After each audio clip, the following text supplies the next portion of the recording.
So hey guys, welcome back to my channel. Today we are going to do this chapter, that is ecosystem, as you can see over here. So basically in this chapter we are going to discuss about the major points which have been asked in NEET exam, and we'll cover every line from NCERT, right? So let me remind you कौन-कौन से important points है, ठीक है, ताकि हम जब पढ़े तो आपको एक बार याद आ जाए कि this is what is important, okay?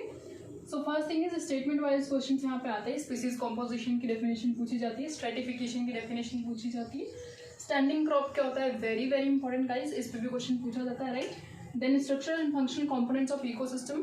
इसमें क्या दिक्कत है कि स्ट्रक्चरल कंपोनेंट जो है वो उन्होंने कहाँ दे रखा है अपने को, सेकंड पेज पे दे रखा है, बट बताया नहीं कि स्ट्रक्चरल कंपोनेंट्स है, ठीक है. और फंक्शनल कंपोनेंट्स को समरी में जाकर दे रखा है, तो आपको कंफ्यूज नहीं होना. अगर स्ट्रक्चर पूछेंगे तो आपको फंक्शनल नहीं बताने, फंक्शनल पूछेगा तो स्ट्रक्चरल नहीं बताने, ठीक है. ये बहुत क्लियर रखना है आपको, ठीक है. और उसके बाद जीपीपी और एनपीपी पे दो बार क्वेश्चन आ चुका है पीवाईक्यू में, सो आपको पता है कितना इंपॉर्टेंट है ये, ठीक है. सेकेंडरी प्रोडक्टिविटी क्या होती है, that is also very important. कौन प्रोड्यूस करता है इसको, वो भी इंपॉर्टेंट है. डिकम्पोजिशन के सरल स्टेप्स होते हैं तो हमें वो देखने हैं, ठीक है. जैसे कि अपने पास आ जाता है the very first step is that is fragmentation, then leaching, then so on like that, okay.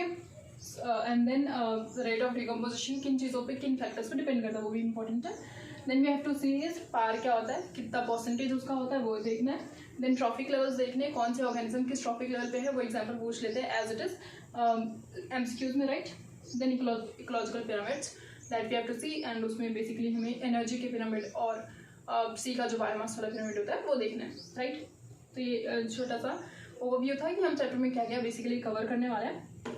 So I promise you guys कि आप लोग लेक्चर के बाद इन सारे पॉइंट्स को बहुत अच्छे से आपके दिमाग में फिट हो चुके होंगे. So let's start the lecture, okay. So basically in this lecture we are going to start. The very first thing is what is ecosystem, okay. We will be starting with the ecosystem. Just give me a second, we will just start in a while, okay. So guys ecosystem क्या होता है, basically वो जगह होती है जहाँ पे जो भी एबायोटिक और बायोटिक कंपोनेंट्स होते हैं इकोसिस्टम के. एबायोटिक मतलब क्या, जो नॉन लिविंग होते हैं, ठीक है. और बायोटिक कंपोनेंट्स कौन से होते हैं, जो लिविंग होते हैं, वो आपस में क्या करते हैं, इंटरेक्ट करते हैं. तो हमारे पास क्या बनता है, इकोसिस्टम, ठीक है. तो बेसिकली हम डेफिनेशन से बिगिन करेंगे. यहाँ पे इंटरेक्शन होती है between abiotic as well as biotic components of ecosystem, right. इससे हमारे पास जो बनता है दैट इज इकोसिस्टम. नाउ इसमें क्या होता है, जो भी लिविंग ऑर्गेनिजम्स होते हैं वो आपस में भी इंटरेक्ट करते हैं एज वेल एज अपने सराउंडिंग्स के साथ भी इंटरेक्ट करते हैं, right. So that leads to the formation of an ecosystem. Now what we have to say is कि हमारी अर्थ जो है ना, हम अपने अर्थ को अगर लेकर चले, this entire earth is what, this entire earth is known as the global ecosystem, right guys. This is a global ecosystem, मतलब बहुत बड़ा इकोसिस्टम है जिसके सेवरल पार्ट्स हैं जिनको हम क्या कहते हैं, लोकल इकोसिस्टम्स, ठीक है. ऐसे छोटे छोटे ढेर सारे लोकल इकोसिस्टम से मिलकर के हमारा पूरा earth that is the global ecosystem बना हुआ है, ओके फाइन.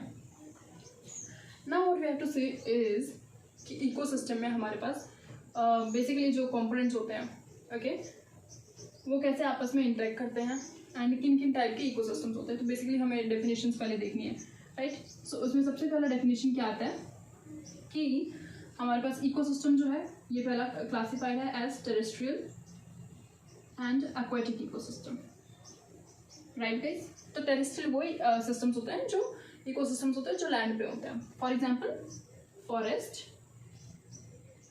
ले लो, डेजर्ट ले लो, ग्रासलैंड्स ले लो, okay. These are the examples of terrestrial ecosystem. Excuse me guys. Okay, fine. Now aquatic ecosystems जो होते हैं, इसके एग्जाम्पल क्या होते हैं हमारे पास, रिवर्स होती हैं, पॉन्ड होता है, लेक होता है, सी होता है, ओशन होता है, एस्चुरीज होते हैं, ठीक है. Then there are the wetlands. ये सारे किसमें फॉल होते हैं, into the aquatic ecosystem, right. Now again ecosystem is further classified into the man-made ecosystem and the natural ecosystem, ठीक है. मैन मेड इकोसिस्टम्स भी हैं हमारे पास और नेचुरल इकोसिस्टम्स भी हैं, राइट। तो मैन मेड में हमारे पास एग्जाम्पल क्या आ जाता है, आप एक बार गेस करके बताओ मुझे। येस, दो ज़्यादा क्रॉप पेल्स, दैट इज हम जो खेत में चीज़ें उगाते हैं वो तो हम खुद से बनाते हैं, तो दो ज़्यादा मैन मेड इकोसिस्टम की example. Second comes the aquarium, जहाँ पे हम बहुत सारी फिशेस को देखने जाते हैं, राइट। तो ये भी ह्यूमंस ने बनाई है। नेचुरल में जो नेचर ने बनाया, like the forest, oceans, many वो लाइक दैट, ओके। तो ये ऊपर से हमने एक ब्रॉड क्लासिफिकेशन देखा of the ecosystems, right. Now what we have to see is ecosystem term किसने दिया था, वो भी काफ़ी इंपॉर्टेंट है। तो इसको A.G. टेंसले ने दिया था, ठीक है। ये पहले कभी PYQ पूछा गया है, वैसे NCERT में गिवन नहीं है। A.G. टेंसले ने इस टर्म को दिया था, right. Now what we have to see is कि हम अगर किसी भी स्ट्रक्चर की बात करते हैं, ठीक है, अगर स्ट्रक्चर ऑफ एन इकोसिस्टम की बात करते हैं तो उसमें क्या क्या चीज़ें आती हैं। तो सबसे पहले तो इनपुट आता है, ठीक है, देन आउटपुट हमारा लास्ट स्टेप हो जाएगा, ओके फाइन। तो इनपुट में हमारे पास क्या क्या चीज़ें आती है, प्रोडक्टिविटी, दैट इज जो प्लांट्स प्रोड्यूस करते हैं वो तो बहुत सा वो इनपुट ही होता है बहुत सारे पूरे कंज्यूमर्स की जो भी लाइन होती है उनको सर्वाइव करवाने के लिए। So that is what, productivity. Output में हमारे पास क्या हो सकता है, जैसे कि डिग्रेडेशन हो सकता है, ठीक है। डिग्रेडेशन इन द सेंस कि यहाँ पे क्या हो रहा है, डिकम्पोजिशन की बात कर रहे हैं हम, जो एक नेचुरल फिनोमेना होता है, राइट। डिकम्पोजिशन हो जाए या एनर्जी लॉस हो जाए, राइट। एंड द बीच वाला स्टेप जो मैंने स्किप किया अभी आपके लिए, दैट इज कंजप्शन, ठीक है। कंजप्शन किन तरीकों से हो सकता है, या तो कंज्यूमर्स उनको फीड करें, दैट इज एनर्जी फ्लो होगी यहाँ पे, है ना, न्यूट्रिएंट साइक्लिंग होगी। एनर्जी फ्लो किसके थ्रू होगी, through the food web, food chain होगा जिसमें बहुत सारे इंडिविजुअल्स एक दूसरे के ऊपर डिपेंड करेंगे, ऑर्गेनिजम्स डिफरेंट ट्रॉफिक लेवल्स पे, फिर वो मिल करके क्या बना देंगे, फूड वेब बना देंगे। हम ट्रॉफिक लेवल्स अभी अच्छे से देखेंगे, ठीक है। फूड वेब जो होता है ये क्यों बनता है, because of the interdependency of organisms, ठीक है, interdependency of different organisms, right. So ये बेसिक सा स्ट्रक्चर हो गया हमारे पास इकोसिस्टम का।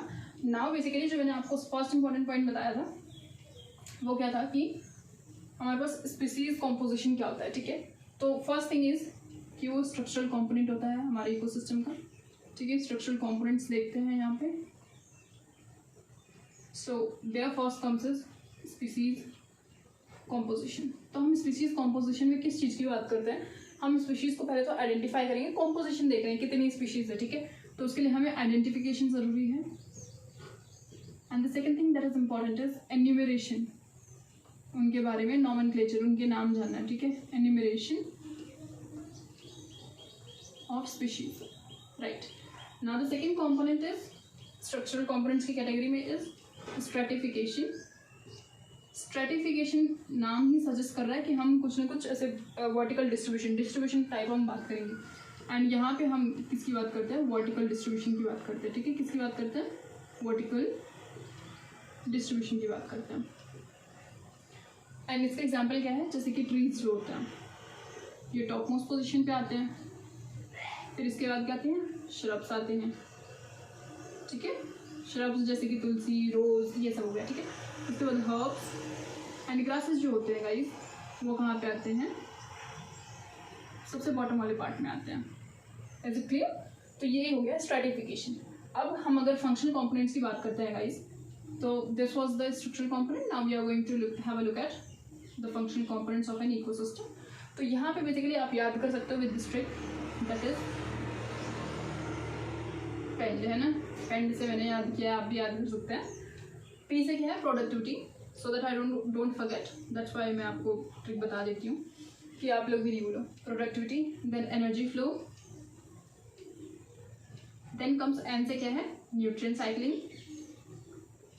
And then the last one is decomposition. Okay, so basically हमारा चैप्टर जो अब हम पढ़ने वाले हैं ना गाइस, वो सारे फंक्शनल कंपोनेंट्स पे बेस्ड है। पहले हम क्या पढ़ेंगे, प्रोडक्टिविटी के बारे में डिटेल में पढ़ेंगे, then we study about the energy, then we study about the decomposition, then energy flow, then finally we study the nutrient cycling. And right now 2025 NEET के लिए अगर हम प्रिपेयर कर रहे हैं या बोर्ड्स के लिए प्रिपेयर कर रहे हैं तो न्यूट्रिएंट साइक्लिंग वाला पोर्शन जो है वो डिलीटेड है, क्लियर? तो हम उसको जस्ट स्किप करने वाले हैं यहाँ पे. And first we will be starting with the productivity, then decomposition, then energy flow. Fine, okay, so let's start without any further ado. Okay, तो हमारे पास जो भी एक्वाटिक इकोसिस्टम में हो रहा होता है गाइस, ओके, उसको समझने के लिए हमें क्या करना है कि हम एग्जांपल लेते हैं, जैसे कि पॉन्ड का एग्जांपल लेते हैं, ठीक है? वहाँ पे हम बाकी इकोसिस्टम्स की तरह भी पॉन्ड है, उसमें सारे के सारे फंक्शंस एज अ बायोस्फीयर या किसी भी इकोसिस्टम में जो चल रहे होते हैं वो ये पॉन्ड में हमें होते हुए देखने को मिलते हैं, ठीक है? पॉन्ड बेसिकली होता क्या है, एक शैलो वाटर बॉडी होती है, ठीक है? शैलो वाटर बॉडी होती है, राइट, जिसमें हमारे पास एबायोटिक कंपोनेंट्स क्या क्या आते हैं. पहला तो वाटर आ जाता है, second is organic inorganic substances आ जाएंगे, ठीक है? देन हमारे पास क्या आ जाते हैं,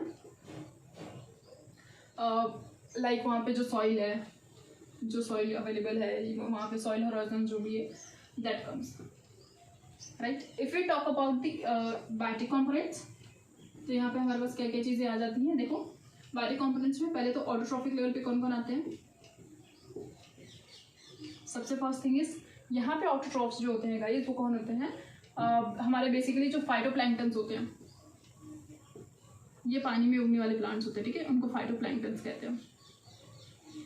देन कुछ एल्गी होते हैं जो डीप वाटर्स में रहते हैं, ठीक है? एल्गी हो सकते हैं. एंड देन हमारे पास कुछ प्लांट्स होते हैं, जैसे कि वो फ्लोटिंग भी हो सकते हैं, मार्जिनल हो सकते हैं, सबमर्ज्ड हो सकते हैं. जैसा कि नाम सजेस्ट कर रहा है, फ्लोटिंग वाले फ्लोट करेंगे, मार्जिनल वाले मार्जिन मतलब पानी के जस्ट ऊपर रहेंगे, मार्जिन पे रहेंगे, एंड देन सबमर्ज्ड होंगे जो पानी में के अंदर रहेंगे, ठीक है? ये प्लांट्स जो होते हैं ये हमारे पास ऑटोट्रॉफिक कंपोनेंट फॉर्म करते हैं. Then comes the consumers. तो यहाँ पे बेसिकली हमारे पास कंज्यूमर कौन होता है, जू प्लैंक्टन्स होते हैं, फाइटोप्लैंक्टन के ऊपर फीड करते हैं वो, ठीक है? कौन, जू प्लैंक्टन्स. बेसिकली क्या होता है, flagellated deep water dwelling free swimming forms होते हैं, ठीक है? डीप वाटर में रहेंगे और फ्रीली स्विम करते हैं, फ्री स्विमिंग फॉर्म्स होते हैं. Okay, fine. Then we come to the decomposers, ठीक है? डिकम्पोजर्स में अगर आप देखोगे यहाँ पे तो कौन कौन आते हैं, fungi, and then comes the bacteria, और कुछ फ्लैजिलेट्स भी आ जाते हैं, फ्लैजिलेटेड ऑर्गेनिजम्स मतलब, है ना, वहाँ पे फ्लोट करने के लिए. ओके, तो ये था हमारे पास पॉन्ड का डिस्ट्रीब्यूशन, इसमें क्या क्या चीज़ें अवेलेबल हैं और एक सारे functions, as I have told you कि ये सारे फंक्शंस परफॉर्म कर सकता है किसी भी इकोसिस्टम में जो चल रहे होते हैं.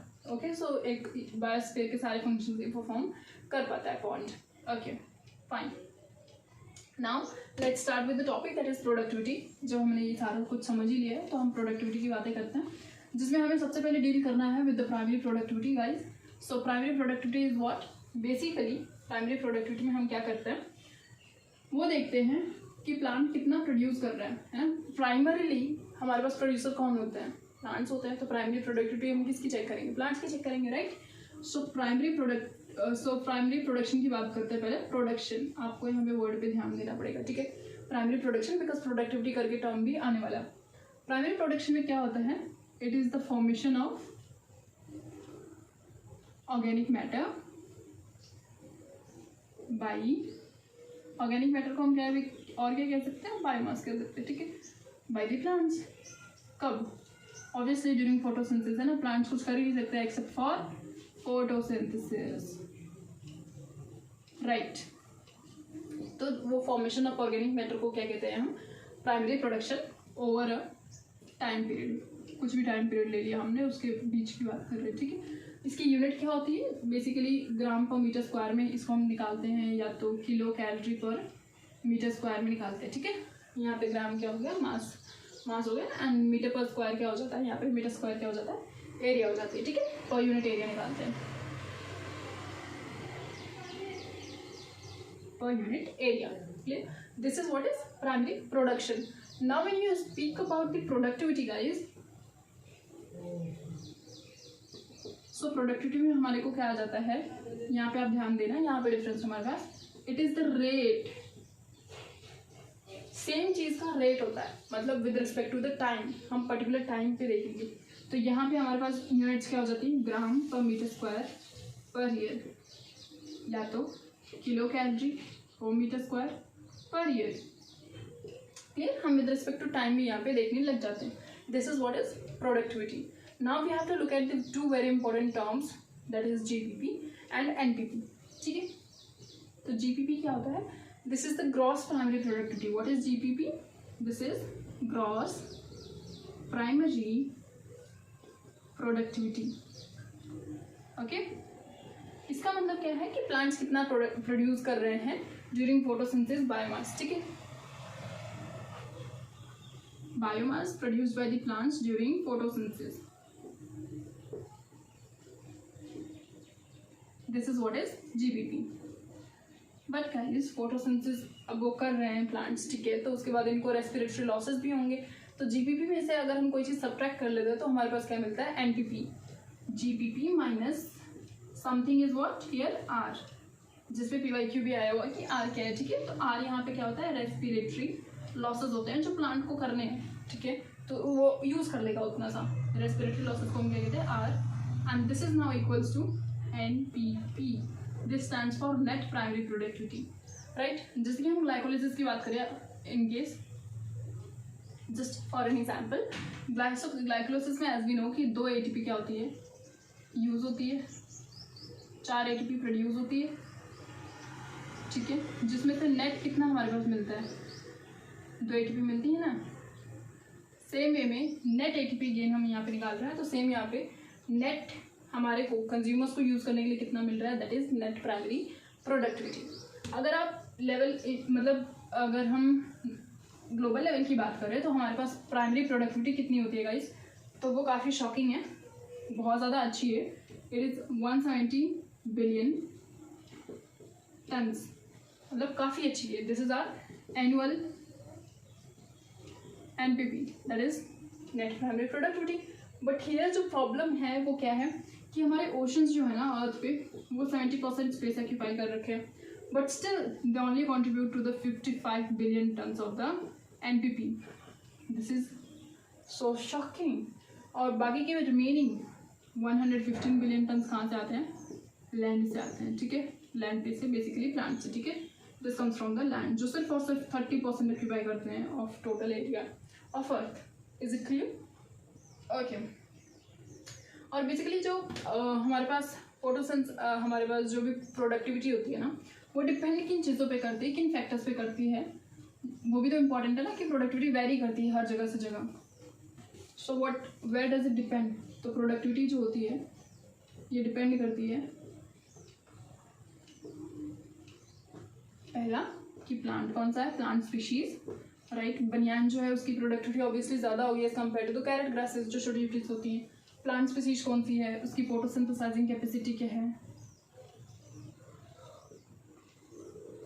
ठीक है, उसके बाद उसको न्यूट्रिएंट्स कितने अवेलेबल हैं, है ना, न्यूट्रिएंट्स की अवेलेबिलिटी मैटर करेगी उसके लिए। देन व्हाट कम्स अस, वहाँ पे क्लाइमेट कैसा है ना, क्लाइमेटिक कंडीशंस या क्लाइमेट कह लो बस, है ना, क्लाइमेट फेवर करेगा तब अच्छी प्रोडक्टिविटी होगी, वरना लो प्रोडक्टिविटी होती है। I hope I am very clear with that. Okay, so this was all related to the productivity. Now we are suppose to move towards the decomposition process. ठीक है, decomposition को देखते हैं डिटेल में। अब ये काफ़ी इंपॉर्टेंट पार्ट शुरू होने वाला है of this chapter, you can say, right. Okay, so another term that we are skipping out here is secondary productivity क्या होती है। मैंने आपको बताया था ये काफ़ी इंपॉर्टेंट है ना। जैसे हमने प्राइमरी प्रोडक्टिविटी देखा था, that was by the producers, that is the plants. But secondary productivity जो होती है, it is the rate of formation of new biomass, या जिसको आप ऑर्गेनिक मटेरियल भी कह सकते हैं, या ऑर्गेनिक मैटर, है ना, by, not by the plants, by consumers, जैसे कि प्लांट्स को हमने खाया, कंज्यूम किया, अब हम कितनी प्रोडक्टिविटी कर रहे हैं, हमारे रेट ऑफ फॉर्मेशन को हम क्या कहते हैं, सेकेंडरी प्रोडक्टिविटी में क्लासीफाई करते हैं, right. Okay, now let's start with the decomposition. So guys, basically हमारे पास जो अर्थवर्म होता है उसको हम क्या कहते हैं, फार्मर्स फ्रेंड कहते हैं, है ना। क्यों?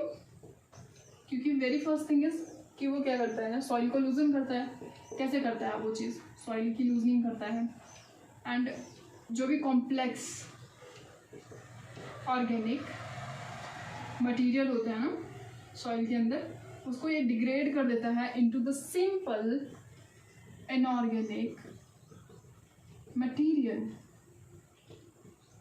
जिसको क्या करता है वो प्लांट इजीली यूज़ कर पाता है, ठीक है। अब ये कॉम्प्लेक्स ऑर्गेनिक मैटर जिसके ऊपर ये अर्थवर्म काम करता है, that complex organic matter is called as detritus. What is it called as? Detritus. Earthworm को इस केस में हम क्या कहेंगे, डेट्रीवोर, ठीक है, जो डेट्राइटस को डिग्रेड करेगा। अब डेट्राइटस हो क्या सकते हैं, पहला तो कोई भी प्लांट वेस्ट हो, जैसे कि डेड लीव्स, ट्विग्स वगैरह, है ना, या तो एनिमल वेस्ट हो। अब एक इम्पॉर्टेंट चीज़ यहाँ पे हमें जो याद रखना है, दैट इज एनिमल वेस्ट में हमारे पास फीकल मैटर भी आ सकता है, ठीक है, फीकल मैटर भी हम इसमें इंक्लूड कर करके चलते हैं। This is what is detritus for the detritivores. अब डेट्रीवोर्स हमारे पास अर्थवर्म हो गए, और बाकी फंजाई होते हैं, बैक्टीरिया होती है, ठीक है, ये फ्लॉक्स बनाते हैं जब हम सेकेंडरी ट्रीटमेंट करते हैं, जब सीवेज ट्रीटमेंट प्लांट में करते हैं, ठीक है। माइक्रोब्स इन ह्यूमन वेलफेयर जो है हमारा 12th का चैप्टर, उसमें आपने सुना होगा ये चीज़, तो फॉर श्योर कि बैक्टीरिया और फंजाई जो होते हैं वो मिलकर के आपस में फ्लॉक्स बनाते हैं, ओके, जो बीओडी को कम करता है, फाइन। अब गाइज आपने नोटिस किया होगा कि फोटोसिंथेसिस में क्या होता है, जो भी इनऑर्गेनिक मटेरियल होता है, जैसे कि CO2, सिंपल इनऑर्गेनिक मटेरियल जैसे कि CO2 में कन्वर्ट करेगा, H2 में कन्वर्ट करेगा, एंड बाकी के न्यूट्रिएंट्स में कन्वर्ट करता है। जो कौन कंज्यूम करता है, प्लांट करता है, ठीक है, ओके। सो ये रोल आपको समझ आया है आई थिंक यहाँ पे कि डेट्रीवोर्स जो होते हैं उनका रोल क्या है, ठीक है। अब हम देखते हैं यहाँ पे डिकम्पोजिशन क्या होता है, तो उसके क्या स्टेप्स होते हैं, बहुत सारे स्टेप्स होते हैं, तो उनको हम देखेंगे यहाँ पे। सो बेसिकली डिकम्पोजिशन में 5 स्टेप्स होते हैं। The very first step is, यहाँ पे आपको क्लियर है ना कि ऑर्गेनिक मैटर को हम सिंपल इनऑर्गेनिक मैटर में कन्वर्ट करते हैं। डिकम्पोजिशन में आपके पास जो पहला स्टेप आने वाला है, that is going to be fragmentation. Obvious सी बात है, अगर आपको किसी चीज़ को, कॉम्प्लेक्स चीज़ को सिंपल में कन्वर्ट करना है तो आपको पीसेज में उसको ब्रेक करना पड़ेगा, है ना। इसको हम क्या करते हैं, पीसेज में ब्रेक करते हैं, किसको, डेट्रीवोर्स को, सॉरी डेट्राइटस को, है ना, डेट्राइटस को पीसेज में हम कन्वर्ट करते हैं। Then comes the second step, that is leaching. Leaching में क्या होता है कि जो भी हमारे पास इनऑर्गेनिक सॉल्ट्स होते हैं, ऑर्गेनिक सॉल्ट्स होते हैं, वो नीचे सॉइल हॉराइजन के नीचे हो जाते हैं और वहाँ पे वो प्रेसिपिटेट कर जाते हैं और अनअवेलेबल हो जाते हैं एज अ अनअवेलेबल सॉल्ट, ठीक है। जो भी हमारे पास यहाँ से पीसेस होते हैं, they go down into the soil horizon and become unavailable, ठीक है, अनअवेलेबल हो जाते हैं एज प्रेसिपिटेटेड सॉल्ट, ठीक है। वो प्रेसिपिटेट हो गया तो अब अवेलेबल कहाँ से रहेंगे। अब बताएं हमारे पास third step, that is catabolism. Catabolism क्या होता है गाइज, यहाँ पे हमारे पास कैटाबॉलिक एक्टिविटी चलती है। कैटाबॉलिक एक्टिविटी क्या होती है, जिसमें ब्रेक डाउन होता है ना। कैटाबॉलिज्म का मतलब क्या होता है, ब्रेक डाउन। आपको ये टर्म तो 11th क्लास से आप फेमिलियर होगे, है ना। यहाँ पे ब्रेक डाउन होता है, इसका मतलब क्या है, यहाँ पे फंगल और बैक्टीरियल एंजाइम्स जो सिक्रीट करते हैं वो एक्ट करेंगे, ठीक है, एक्ट करेंगे हमारे पास डेट्राइटस के ऊपर और उसको कन्वर्ट कर जाएंगे इनटू पीसेज एंड पीसेज और बहुत ही सिंपलर सब्सटेंसेस में। Then is the humification, very important step guys, mark कर लो आप इसको, स्टार है ना। ह्यूमिफिकेशन में क्या होता है, ह्यूमस की फॉर्मेशन होती है ना। There is the formation of dark coloured which colour, dark coloured humus, जिसको हम क्या कहते हैं, ह्यूमस कहते हैं। अब ये ह्यूमस जो होता है इसकी कुछ प्रॉपर्टीज़ हैं गाइस जो बहुत इंपॉर्टेंट है, वो आपको ध्यान में रखनी है, ठीक है। ह्यूमस बेसिकली क्या होता है, this is colloidal in nature, ठीक है। कोलॉइडल होने की वजह से ये बहुत ज़्यादा रिजर्वायर होता है ऑफ,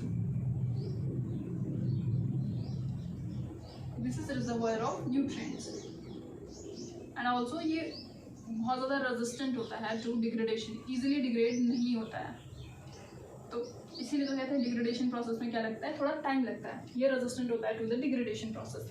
अब बेसिकली हमारे पास डिग्रेडेशन जो प्रोसेस है या डिकम्पोजिशन का प्रोसेस जो है वो कुछ फैक्टर्स पे डिपेंड करता है, ठीक है, उसको हम अभी देखेंगे थोड़े टाइम में। So this was about humification, जिसमें ह्यूमस की फॉर्मेशन होती है जो कोलॉइडल इन नेचर होगा, एंड कोलॉइडल नेचर की वजह से रिजर्वायर ऑफ न्यूट्रिएंट्स होता है, देन रेजिस्टेंट होगा to the degradation process, and also अब यहाँ पे जो हमारे पास लास्ट स्टेप है वो हम देखेंगे, that is the fifth step, mineralization. So mineralization में हम बेसिकली क्या करने वाले guys, we are going to see कि जो मिनरल्स रिलीज हो रहे हैं they go into the soil and are used by plants. Obviously ये सब हम प्रोसेस ही किसके लिए कर रहे हैं, प्लांट्स के लिए कर रहे हैं, है ना। ये ह्यूमिफिकेशन और मिनरलाइजेशन का प्रोसेस जो होता है ये कहाँ पे चल रहा होता है, in the soil, it takes place in the soil. Now we have to see the factors which affect the rate of decomposition, ठीक है, और ये फैक्टर्स काफ़ी इंपॉर्टेंट है बिकॉज यहाँ से भी PYQ आ चुका है गाइस, सो आप ध्यान से सुनना है यहाँ पे, ठीक है। फर्स्ट थिंग, डिकम्पोजिशन का प्रोसेस जो होता है वो दो चीज़ों पे डिपेंड करता है, first is the climatic condition, है ना, then the second point is the nature of detritus, कि ये जिन चीज़ों पे एक्ट करने वाले वो चीज़ किस चीज़ की बनी है ना। डेट्राइटस का नेचर या तो केमिकल कॉम्पोजिशन आप कह सकते हो, है ना, उसका केमिकल कॉम्पोजिशन क्या है।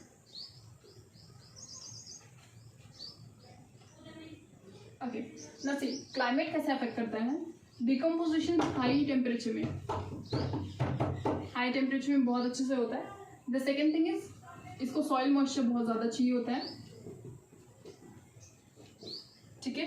अगर लो टेम्परेचर हुआ तो रेट ऑफ डिकम्पोजिशन क्या हो जाएगा, बहुत ही ज़्यादा स्लो हो जाता है। अब नेचर ऑफ डेट्रिटस की बात करें तो ऐसे डेट्रिटस जो बहुत ज़्यादा रिच हो, किसमें, नाइट्रोजन में, या तो वाटर सॉल्युबल सब्सटेंसेस में रिच हो, वाटर सॉल्युबल सब्सटेंसेस जैसे कि शुगर्स में, है ना, तो वो चीज़ें क्या होती हैं, जल्दी डिग्रेड हो जाती हैं, तो ये बहुत अच्छा है उनके लिए जो भी डिकम्पोजर्स है, ठीक है। बट दूसरे केस में अगर वो रिच है इन काइटिन, लिग्निन, है ना, तो ये बहुत हार्ड से चीज़ों के बने होते हैं ये सब्सटेंसेस, तो यहाँ पे रेट ऑफ डिकम्पोजिशन बहुत ही ज़्यादा क्या हो जाता है, स्लो डाउन हो जाता है। Is it clear. तो ये कुछ फैक्टर्स हैं जिन पे हमारा रेट ऑफ डिकम्पोजिशन बहुत ज़्यादा डिपेंड करता है, हैवीली डिपेंड करता है, ठीक है। और हाईली ऑक्सीजन रिक्वायरिंग प्रोसेस है, decomposition is a highly oxygen requiring process. जब इसको बहुत ज़्यादा ऑक्सीजन चाहिए तो अगर एनारोबियोसिस हुई, एनारोबियोसिस, तो क्या होगा, रेट ऑफ डिकम्पोजिशन बहुत ज़्यादा क्या हो जाएगा, स्लो हो जाएगा, ठीक है। एनारोबियोसिस मतलब यहाँ पे ऑक्सीजन की एब्सेंस होगी अगर, तो रेट ऑफ डिकम्पोजिशन बहुत ज़्यादा स्लो होने वाला है हमारे पास, ठीक है। हमने डिकम्पोजिशन को अब कवर कर लिया पूरे डिटेल में। अब हम बात करेंगे किसकी, एनर्जी फ्लो की, ठीक है, एनर्जी फ्लो। दैन इसके बाद हमारे पास जो लास्ट टॉपिक होगा that will be the ecological pyramids, ठीक है। तो अब एनर्जी फ्लो में देखते हैं क्या हमको करना है, राइट। एनर्जी फ्लो में बेसिकली हमें ये ध्यान रखना है कि एनर्जी जो फ्लो होती है ना वो हमेशा यूनिडायरेक्शनल होती है, एक ही डायरेक्शन में जाती है, लोअर से हायर ट्रॉफिक लेवल पे, ठीक है। कहाँ से, लोअर से हायर की ओर हमेशा एनर्जी मूव करती रहती है, ठीक है। इसके बारे में हम थोड़ी और डिटेल में बात करेंगे, but before that let's see one thing कि सन जो है ना ये अल्टीमेट सोर्स ऑफ एनर्जी है सब कुछ के लिए, सारे इकोसिस्टम्स के लिए, फॉर ऑल इकोसिस्टम्स। बट यहाँ पे एक एक्सेप्शन है, और यू नो गाइस के नीट में एक्सेप्शन ही पूछे जाते हैं। तो यहाँ पे एक्सेप्शन क्या है, deep sea deep sea hydrothermal ecosystems. यहाँ पे बेसिकली गाइस जो लावा या वॉल्केनोज होते हैं वो सोर्स ऑफ एनर्जी होते हैं, ठीक है। जैसे कि इनकेस जैसे ये चीज़ हो गई तो यहाँ पे अपने पास यहाँ पे एनर्जी कौन दे रहा है, लावा वॉल्केनोज वो दे रहे हैं, तो यहाँ पे अपने को सन की ज़रूरत नहीं पड़ती है, ठीक है। सन बेसिकली हमें क्या देता है, जितनी भी एनर्जी देता है उसमें से फोटोसिंथेटिकली एक्टिव एनर्जी जो होती है, मतलब जो प्लांट्स अपने को कैप्चर कर पाते हैं, कैप्चर कर सकते हैं, उसमें हमारे पास क्या हो सकती है, फोटोसिंथेटिकली एक्टिव रेडिएशन इसको हम कहते हैं। एंड इसकी वैल्यू क्या होती है guys, just less than 50% of sunlight, ठीक है, जिसको क्या कर सकते हैं प्लांट कैप्चर कर सकते हैं। और इसमें से भी वो बेचारे कितने कैप्चर करते हैं, 2 to 10% ओनली प्लांट्स कैप्चर, और वो पूरी अर्थ को सस्टेन करते हैं, ठीक है। सिर्फ 2 to 10% ऑफ सनलाइट की एनर्जी, दैट इज सनलाइट के पार की एनर्जी लेकर के वो अपने पूरे इकोसिस्टम को चलाते हैं, ठीक है। एंड बेसिकली हमारे पास जो एनर्जी होती है ना गाइस, ये किसका सोर्स होती है, सन जो होता है वो एनर्जी का सोर्स होता है ऑब्वियसली, बट ये जो एनर्जी का फ्लो है ना, that follows which law, can you tell me? Yes, thermodynamics के 2 लॉज फॉलो करता है वो। The very first law is the first law of thermo, then the second is second law of thermo. अब ये laws हमें क्या कहते हैं गाइज, कि फर्स्ट लॉ थर्मो तो क्या कहता है कि एनर्जी क्या है, इंटर कन्वर्टिबल है।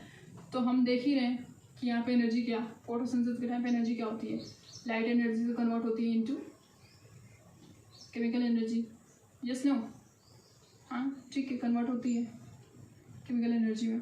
तो फर्स्ट लॉ तो हमारा वैलिड है थर्मोडायनेमिक्स का। सेकेंड लॉ गाइस हमें स्पॉन्टेनिटी की बात करता है कि हमारे लिविंग सिस्टम की जो रैंडमनेस है ये क्या करती है, इंक्रीज करती जाती है, इंक्रीज करती जाती है। उसके लिए हमें कांस्टेंट एनर्जी का इनपुट देना पड़ता है, इज नीडेड। और वो कहाँ से आता है, डेफिनेटली सन से आता है ना, because sun is the ultimate source of energy to every ecosystem. तो हमारे पास सेकेंड लॉ ऑफ थर्मो जो होता है वो भी वैलिड होता है to the flow of energy, ठीक है, ओके। अब हमें मूव करना है to few terms, that is what, producers क्या होते हैं, कंज्यूमर्स क्या होते हैं, है ना। तो बेसिकली प्रोड्यूसर्स कौन होता है गाइस, जो भी प्लांट्स होते हैं वो बेसिकली प्रोड्यूसर्स होते हैं, जो पूरे फूड प्रोडक्शन को चलाते हैं, ठीक है, तो वो प्रोड्यूसर्स होते हैं। एंड हमारे पास टेरेस्ट्रियल इकोसिस्टम में कौन कौन प्रोड्यूसर्स होते हैं,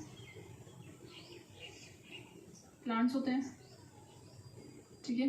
अगर हम एक्वेटिक इकोसिस्टम की बात करें तो वहाँ पे क्या होता है, फाइटोप्लैंक्टन्स होते हैं, I have already told you guys, phytoplanktons होते हैं। देन हमारे पास सम एल्गी हो जाती हैं, देन सम हायर प्लांट्स हो जाते हैं, है ना, कुछ हायर प्लांट्स। हम एक्वेटिक इकोसिस्टम की बात कर रहे हैं, ठीक है। अब प्रोड्यूसर्स के ऊपर कौन आता है, इनको कंज्यूम करने वाले कंज्यूमर्स, ठीक है। तो जो प्राइमरी कंज्यूमर्स होते हैं जिनको हम और क्या कहते हैं, हर्बीवोर्स कहते हैं, क्या कहते हैं, हर्बीवोर्स, ठीक है। अब हर्बीवोर्स में हम देखते हैं टेरेस्ट्रियल इकोसिस्टम में कौन हर्बीवोर्स होते हैं। टेरेस्ट्रियल इकोसिस्टम में तो बेसिकली हमारे पास कौन होते हैं, दोज आर BMI से आप याद रख सकते हो, बर्ड्स होते हैं, दिस आर व्हाट, हम कंज्यूमर्स की बात कर रहे हैं, है ना, बेसिकली हम किसकी बात कर रहे हैं, कंज्यूमर्स की। तो हमारे पास टेरेस्ट्रियल इकोसिस्टम में बर्ड्स होते हैं, देन मैमल्स होते हैं, एंड देन आता है इंसेक्ट्स, ठीक है। ये क्या होते हैं, कंज्यूमर्स होते हैं जो प्लांट के ऊपर फीड करते हैं। But when we talk about the aquatic ecosystem तो यहाँ पे हमारे पास मॉलस्क आ जाते हैं, कौन आ जाते हैं, मॉलस्क, जो कंज्यूमर्स की तरह काम करते हैं, फाइन, ओके। अब हम क्या बात करते हैं कि जो प्रोड्यूसर होता है ना, उससे कंज्यूमर के पास भी कुछ कैटेगरीज आती हैं, जैसे कोई प्राइमरी कंज्यूमर हो जाएगा, कोई सेकेंडरी, कोई टर्शरी, ठीक है। और उसकी वजह से हमारे पास क्या बन के आता है, प्राइमरी सेकेंडरी की वजह से हमारे पास कार्निवोर्स बन कर रहते हैं, primary carnivores, secondary carnivores, top carnivores, ठीक है। तो वो हम बेसिकली यहाँ पे अभी समझने की कोशिश करते हैं, ठीक है, ओके फाइन। बिफोर दैट हम एक बार GFC और DFC पे देख लेते हैं ये क्या होते हैं। GFC is grassland food chain and DFC is detritus food chain. ठीक है, GFC जो होता है ये, इसका एग्जांपल क्या हमारे पास हो सकता है, जैसे कि ग्रास थी। ठीक है, ये ग्रास है, इसको किसने खाया, गोट ने खा लिया। गोट को किसने खा लिया, मैन ने खा लिया। फाइन, तो ये एग्जांपल हो गया ग्रासलैंड फूड चेन का। ठीक है, अब हम डेट्रिटस फूड चेन की अगर बात करेंगे तो यहाँ पे हमारे पास वही अगेन सैप्रोफाइट्स आ जाते हैं। कौन आ जाते हैं, सैप्रोफाइट्स आ जाते हैं। ठीक है, यहाँ पे हमारे पास सैप्रोफाइट्स आ जाते हैं GFC में। और ये दोनों है ना, GFC जो होता है ये मेजर होता है एनर्जी फ्लो का सोर्स।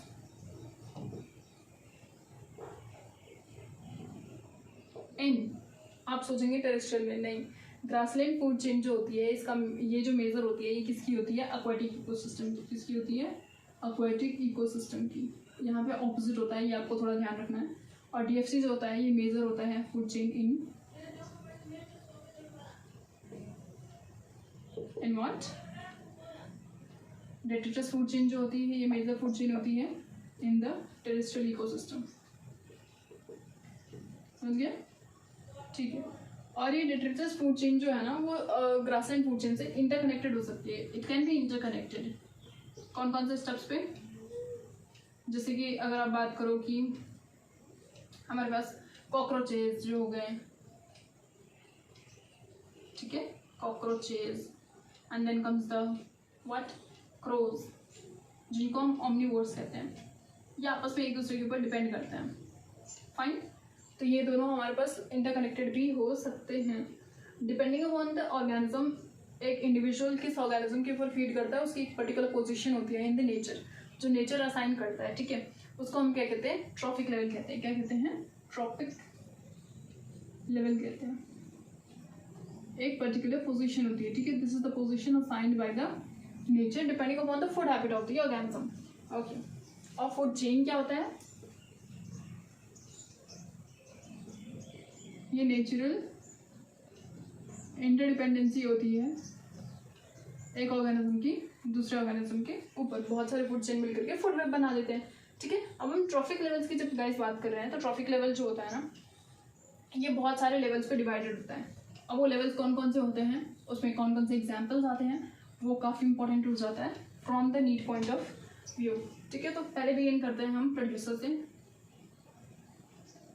उसके बाद आता है हमारे पास प्राइमरी कंज्यूमर, देन आता है secondary consumer, then comes the tertiary consumer.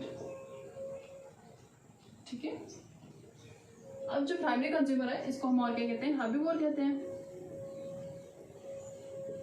जो सेकेंडरी कंज्यूमर्स होते हैं इनको हम और क्या कहते हैं,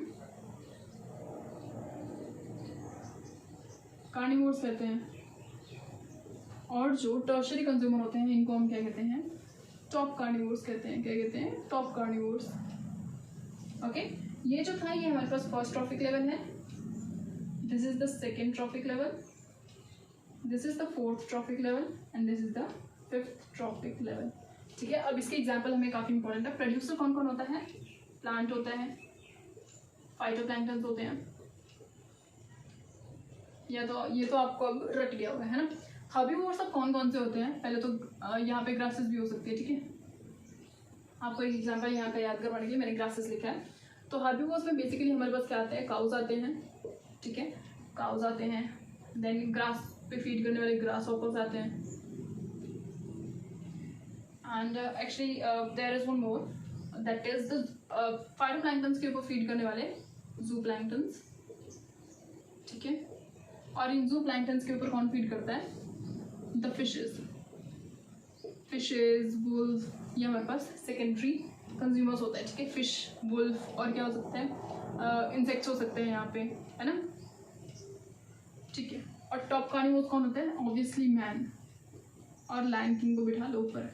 ठीक है, ये क्या होता है, टॉप कार्निवोर्स की कैटेगरी में आते हैं। ठीक है, अब गाइस जो ट्रॉफिक लेवल्स होते हैं ना वो बहुत ही ज़्यादा लिमिटेड होते हैं। कितने होते हैं, mostly trophic levels are limited. Why, क्योंकि एनर्जी जो फ्लो होती है ना वो कितना परसेंट लॉ फॉलो करती है, 10% लॉ फॉलो करती है गाइस। अब मैं आपको बताती हूँ 10% लॉ क्या होता है। है ना, मतलब एक लेवल से दूसरे लेवल पे मूव करने पे एनर्जी जो होती है वो 10% लॉ फॉलो करती है। मतलब अगर एक लेवल पे 1000 है एनर्जी, तो वो अगले लेवल पे जब जाएगी ट्रॉपिक लेवल पे, तो वहाँ पे सिर्फ 10 बचेगी, बिकॉज वो आई थिंक 10% लॉ के अकॉर्डिंग सिर्फ 100 जूल बचेगी ऊपर जाने के बाद। 1000 से 100 के बाद 10, उसके बाद 0 बचती है। तो इसलिए ट्रॉपिक लेवल्स जो होते हैं वो लिमिटेड होते हैं, ठीक है, ओके। एंड यहाँ पे हमारे पास एक टर्म आता है अब, that is the standing crop. Crop living होती है ना, तो ये लिविंग मैटर का बायोमास होता है in an ecosystem, in an ecosystem, ठीक है, दैट इज स्टैंडिंग क्रॉप। अब बेसिकली ये क्या होता है, इसको हम मेजर किस में करते हैं, या तो ड्राई वेट के फॉर्म में कर सकते हैं या तो फ्रेश वेट के फॉर्म में कर सकते हैं। आप सोच लो, बताओ कौन सा ज़्यादा बेटर है, फ्रेश वेट या dry weight? Obviously dry weight is much more better. Why? Because यहाँ पे ज़्यादा एक्यूरेट चीज़ें हमको मिलती हैं, है ना, as compare to the fresh weight, because fresh weight में पानी होता है तो वो हमें एक्यूरेट डाटा नहीं दे पाता है। So this is what is standing crop. Energy flow कितने का परसेंटेज फॉलो करती है? एनर्जी फ्लो कौन सा रूल फॉलो करती है गाइस? 10% लॉ का, ठीक है। मतलब एक लेवल पे इन केस, जैसे कि मैं आपको बताऊं, एक लॉजिकल पिरामिड सी बता देती हूँ, ठीक है, चलो यही भी बता देती हूँ एनर्जी का पिरामिड। इतना तो आपको आइडिया है ना गाइस कि this is pyramid and this is the base, जो क्या होगा, ब्रॉड होगा। दिस इज द एपेक्स, जो क्या हो जाता है, नैरो हो जाता है। So this is a pyramid. Pyramid energy का हो सकता है, नंबर का हो सकता है, बायोमास का हो सकता है। नंबर और बायोमास हम बाद में देखेंगे, एनर्जी का यहाँ पे देख लेते हैं। सो बेसिकली एनर्जी का पिरामिड जो होता है वो हमेशा ऐसे होता है। क्यों? मतलब इसको हम क्या कहते हैं, अपराइट होता है, हमेशा हमेशा हमेशा हमेशा, ठीक है, ऑलवेज। बाकी के कभी इन्वर्टेड हो भी सकते हैं नंबर के और बायोमास के, बट एनर्जी का हमेशा अपराइट होगा। ऐसा क्यों? क्योंकि एनर्जी हमेशा हाई एनर्जी से लो एनर्जी की तरफ मूव करती है। इन केस की हमारे पास सनलाइट से कितनी एनर्जी आ रही है, गेस करो कि 1 मिलियन, सपोज करो कि 1 मिलियन जूल सनलाइट के पास एनर्जी है।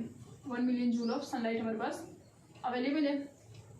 उसका प्लांट कितना लेगा? सिर्फ 1% लेगा। 1 मिलियन का 1% कितना हो जाता है गाइस? 10,000 हो जाता है ना, 10,000 हो गया। ये फर्स्ट टॉपिक लेवल है। अभी दूसरा टॉपिक लेवल है, यहाँ से यहाँ पे अब मूव करेगा कौन सा लॉ फॉलो करते हुए? 10% लॉ। बस आपको ये ध्यान रखना है कि सनलाइट से जब वो एनर्जी लेगा प्लांट तो 1% लेगा बस, ठीक है, 1% ही कैप्चर कर पाएगा, बाकी 10% के अकॉर्डिंग मूव करेगा। उसकी वजह से यहाँ पे बचेगा 1000 जूल, यहाँ पे बचेगा 100 जूल्स और यहाँ पे बचेगा 10 जूल्स ऑफ एनर्जी। तो यहाँ पे हमारा ट्रॉपिक लेवल लिमिट हो गया ऑन द 4 ट्रॉपिक लेवल्स, ठीक है। हमारे पास 4 ट्रॉपिक लेवल्स बने हैं यहाँ पे, इससे ज़्यादा तो बन ही नहीं सकता। ऊपर वाले ट्रॉपिक लेवल पे कोई एनर्जी नहीं होगी तो वो ट्रॉपिक लेवल एग्जिस्ट कैसे करेगा, समझ गए? तो ये था हमारे पास एनर्जी का पिरामिड, जो कभी भी इन्वर्टेड नहीं होता है, ठीक है। अब हम बात करेंगे कौन से पिरामिड्स की? बाकी के पिरामिड्स की, ठीक है, जैसे कि नंबर हो गया, बायोमास हो गया। Okay, let's talk about now the pyramid of number. Fine. Number के पिरामिड में क्या होता है गाइस कि नंबर जो होता है ना वो काफ़ी लिमिटेड होता जाता है। जैसे कि आप सपोज करो, ठीक है, यहाँ पे 3 टॉप कार्निवोर्स बचे हैं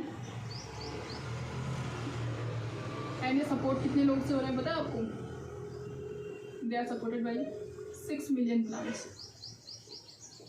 ये डाटा एनसीईआरटी में दिया है आपको, बीच के मैं रिकमेंड तो नहीं करूँगी, याद रखो, बट ये याद रखो जरूर कि 6 मिलियन से 3 टॉप कार्निवोर्स बस सपोर्ट हो रहे हैं, ठीक है। तो एनर्जी कितना ज़्यादा कम होती जाती है।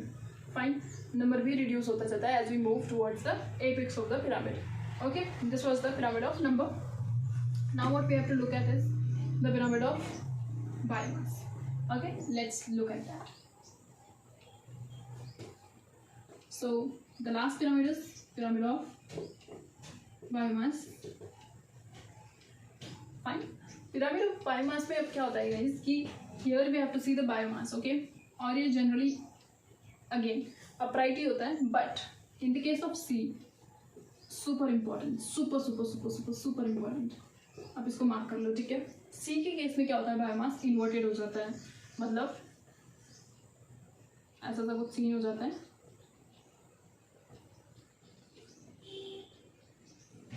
ऐसा सा हो जाता है, ठीक है। इसका मतलब क्या है, ये दिख रहा है आपको, इन्वर्टेड हो गया पूरा।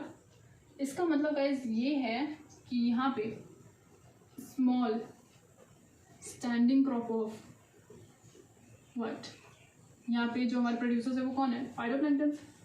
फाइटोप्लैंक्टन्स जो है वो सपोर्ट कर रहे हैं किसको, लार्ज या वेरी लार्ज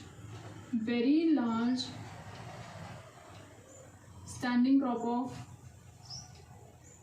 या बायोमास ऑफ जूप्लैंक्टन्स। क्लियर, ये है हमारे पास फाइटोप्लैंक्टन्स, ये है जूप्लैंक्टन्स, दीज आर द फिशेस। और फिशेस तो बहुत ही ज़्यादा होती हैं पॉन्ड में या लेक में या सी में, सी की बात फिलहाल हम कर रहे हैं, तो वहाँ पे देखो आप फिशेस कितनी ज़्यादा हो जाती है as compare to the phytoplanktons. इसीलिए हमारे को यहाँ पे इन्वर्टेड पिरामिड ऑफ बायोमास देखने को मिलता है। I hope that is clear ना। अब हमें कुछ ट्रॉपिक लेवल्स के जो इकोलॉजिकल पिरामिड्स हम बनाते हैं, है ना, उसमें हमें कुछ चीज़ें देखनी है। दैट इज़ व्हाट, कि ट्रॉपिक लेवल जो होता है ना वो पर्टिकुलर ऑर्गेनिज्म को सिर्फ एक लेवल पे कंसीडर करता है, वो सारे लेवल्स पे, मतलब एक इंडिविजुअल तो किसी भी लेवल पे हो सकता है। जैसे कि आप ये समझ नहीं पा रहे हो, देखो एक चीज़ देखनी, जैसे कि स्पैरो है, ठीक है, अगर वो क्या खा रही है, फ्रूट खा रही है ना, सीड खा रही है या पी खा रही है, तो इसको आपने किस में रखा, हर्बीवोर्स की कैटेगरी में रखा। हर्बीवोर्स या कह सकते हैं प्राइमरी कंज्यूमर्स की कैटेगरी में डाला, ठीक है। अब इन द सेकेंड मोमेंट अगर वो इंसेक्ट्स खा रही, वर्म खा रही है, तो आपने उसको सेकेंडरी कंज्यूमर्स की कैटेगरी में डाल दिया।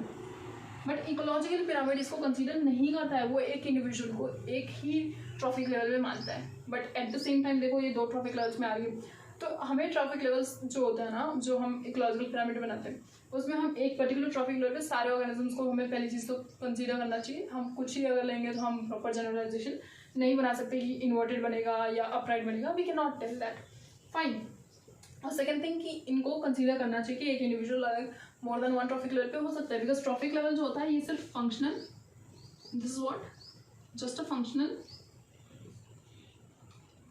यूनिट, ठीक है। इसको इंक्लूड करना पड़ेगा इन सारी चीज़ों को, ठीक है, फाइन। तो ये चीज़ हमारे पास ट्रॉफिक लेवल के बारे में डिस्क्रिपेंसी थी यहाँ पे। एंड बाकी इकोलॉजिकल पिरामिड के हमारे पास कुछ फेलियर्स हैं, उनको हमें देखना है। फेलियर्स या लिमिटेशंस आप कह सकते हो, है ना। There are few limitations of ecological pyramid. Basically 3 हैं, ठीक है, उनको देखते हैं। पॉइंट्स में आप चीज़ों को याद करना तो ज़्यादा ईजी होगा to remember and memorise. Clear. The very first thing is कि ये डिकम्पोजर्स को कोई जगह नहीं देते, डिकम्पोजर्स को नो प्लेस। ऐसा कैसे हो सकता है भाई, इवन दो ये इतना वाइटल रोल प्ले करते हैं हमारे पूरे इकोसिस्टम में, इतना वाइटल रोल प्ले करते हैं, बट इसको इकोलॉजिकल पिरामिड कहीं भी प्लेस नहीं देता। सिर्फ प्रोड्यूसर्स को देगा, प्राइमरी कंज्यूमर्स को देगा, सेकेंडरी कंज्यूमर्स को देगा, टर्शरी कंज्यूमर्स को देगा, दैट्स इट। बट ये बात तो सही नहीं है ना। And second thing is what, कि यहाँ पे जो हमारे पास जो भी हम इकोलॉजिकल पिरामिड ड्रॉ करते हैं, it considers food chain which never exist, जो कभी एग्जिस्ट ही नहीं करती हमारे इकोसिस्टम में। हमारे इकोसिस्टम क्या एग्जिस्ट करता है, फूड वेब एग्जिस्ट करता है गाइस। तो हम फूड चेन को मान करके कैसे कोई भी इकोलॉजिकल पिरामिड बना सकते हैं, है ना। हमें क्या कंसीडर करना पड़ता है, फूड वेब को कंसीडर करना चाहिए। एंड ऑल्सो ये बहुत ही सिंपल फूड चेन को कंसीडर करते हैं, ठीक है, ऐसा भी नहीं कि कॉम्प्लेक्स को कंसीडर करेंगे। And the last thing is, जो मैंने आपको बताया कि सेम स्पीशीज को 2 ट्रॉपिक लेवल्स पे एट 2 ट्रॉपिक लेवल ये कंसीडर नहीं करता। बट ऐसा तो नहीं है ना, एक इंडिविजुअल स्पीशीज 2 ट्रॉपिक लेवल्स पे भी आ सकती है, ऐसे थोड़ी ना होता है। तो ये कुछ इसकी लिमिटेशंस हैं हमारे पास इकोलॉजिकल पिरामिड्स की। Okay, and so here we come to the end of this chapter, there is the ecosystem. Now I request you guys, जो आपने इतने एंड तक लेक्चर देख लिया है, तो please do like and share, subscribe my channel along with the videos. If you do like, let me know in the comment section आपने किस पार्ट को बहुत अच्छे से समझा, कि आपको समझ नहीं आ रहा था पहले, वो आपको बहुत अच्छे से वहाँ पे हेल्प मिली। And it serves as a lot of motivation to me. And yeah, thank you so much.